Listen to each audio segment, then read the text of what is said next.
am Jeannine Shao Collins. I'm the Chief Client Officer at Kargo.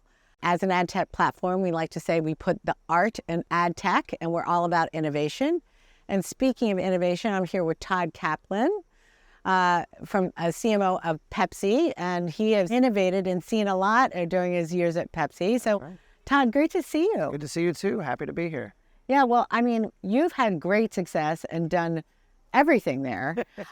So I would love to hear a lot about your career and what's made you successful and relevant over your time.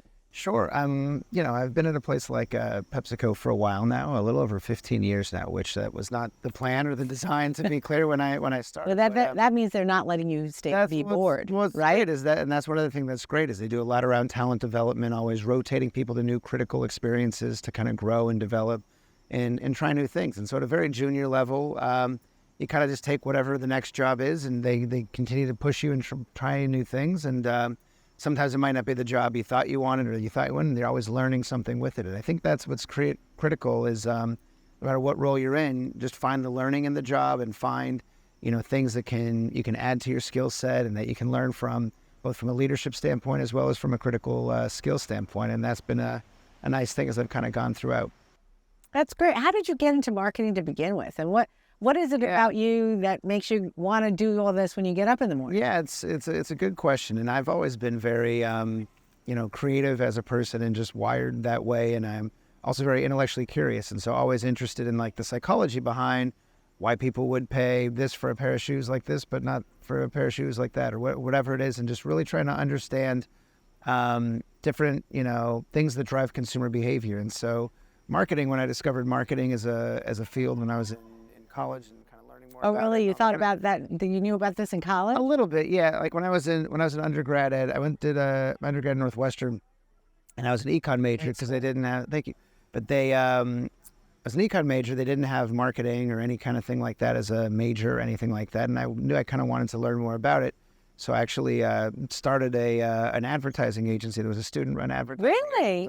Yeah. So you were in the business before you were in the business. It was like a fun, and it was something where we'd basically create ads for other student groups on campus or other local businesses and just trying to learn and think through and just build in. But before, by the time I graduated, it was one of the bigger groups on campus and things like that. So it's just, I don't know, it's just a fun field. And, and I worked in sports marketing. I've done stuff at Pepsi. I've done Visa, worked at a variety of different places.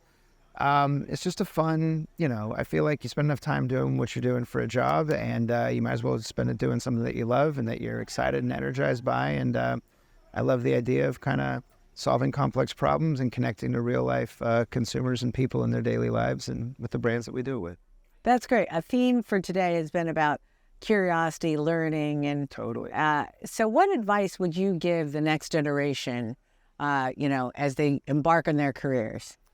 There's a million things I could say to answer that, but I'd say if it's in the spirit of learning, I think it's this idea if you're not learning, you're dying, right? And basically it's find the learning in every opportunity, find the hidden things that are there that you might not even see, because a lot of times people, especially at very junior levels, get very focused on must be this in 3 years, must be this in 5 years, I want to be here, I want to do this, and they like map out everything, and I guarantee it will not go the way you want it to or exactly as planned, and that's probably a good thing. And even when things aren't going in the right direction, there's usually something that you can still be learning and growing, as long as you're growing in your roles and you're challenging yourself and you're enjoying certain elements of it. Sometimes you might not like what you're doing in the role, but you like the people or you like learning or whatever it is. So find those different areas and those little shoots that you're still adding something to your skill set, and you'll always it'll lead you to what's next kind of more organically, and that's more happier. Be less